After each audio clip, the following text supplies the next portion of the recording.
As the Warriors moved deeper into production, the filmmaking process became just as intense and dangerous as the story unfolding on screen. Real locations, real threats, and bold creative risks shaped the movie's identity.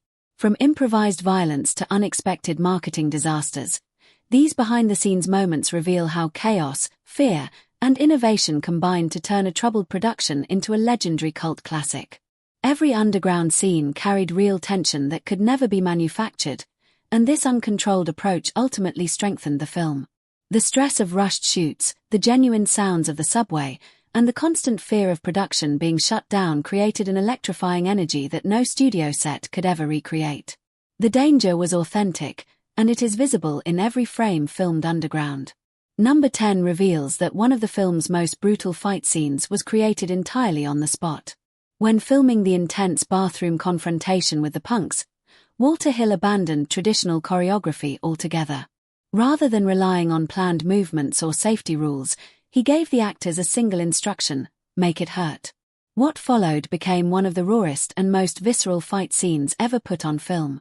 The actors landed real punches, smashed into actual fixtures, and unleashed genuine chaos inside the cramped restroom.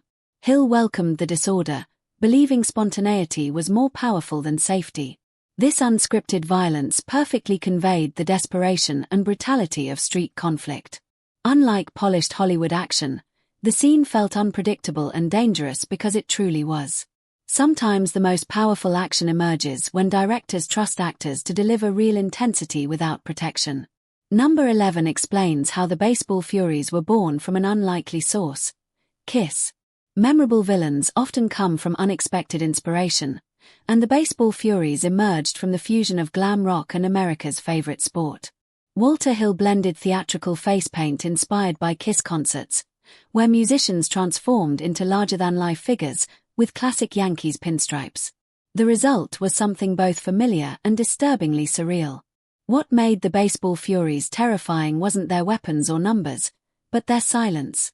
While other gangs relied on tough talk, these painted figures communicated solely through intimidation and violence. Their wordless presence was far more frightening than dialogue, turning them into haunting nightmare figures long after the film ended. Number 12 highlights the crew's inventive movie magic.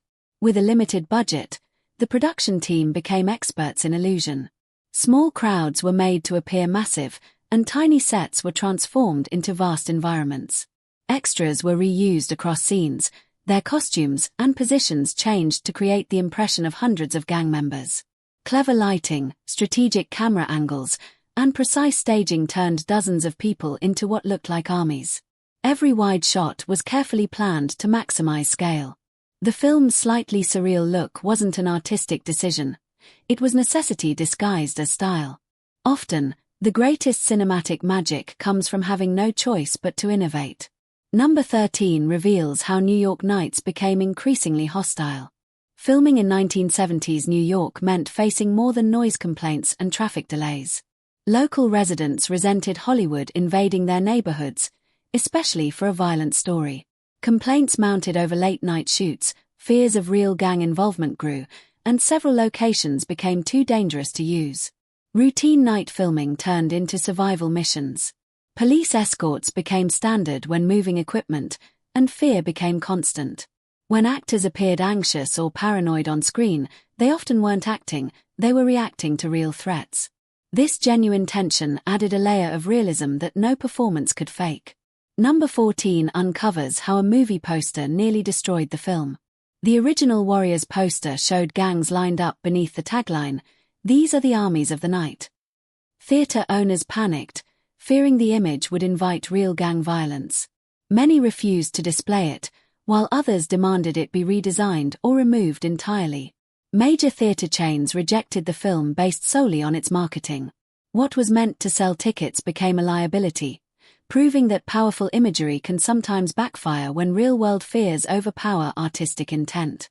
Number 15 describes Paramount's risky decision to go radio silent.